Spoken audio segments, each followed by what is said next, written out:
Les troubles de l'apprentissage sont de plus en plus fréquents chez les enfants, entre dyslexie, dyscalculie et bien d'autres. Face à cette problématique, ils peuvent se sentir désemparés.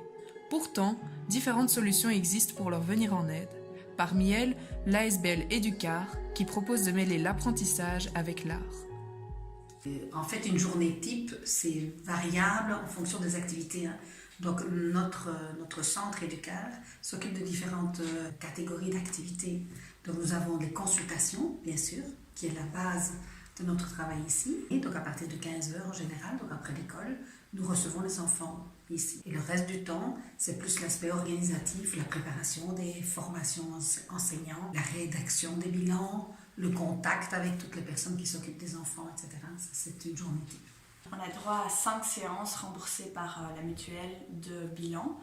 Et donc là, on fait passer des tests, que ce soit au niveau de l'ordinateur ou sur des tests avec crayon, ça dépend vraiment du trouble de l'enfant et de son âge. Après, il y a ceci, donc qui est le stylo. Quand j'écris, d'accord, j'écris normalement, puis si je pousse trop, ça s'allume. Tu vois? Et en fait, on voit que quand l'enfant pousse trop, alors il fait des angles.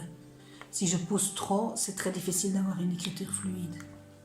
Le but en fait de rééducation, c'est d'essayer de contourner justement les difficultés et trouver des pistes pour accéder en fait aux différents apprentissages, etc., malgré ces difficultés-là.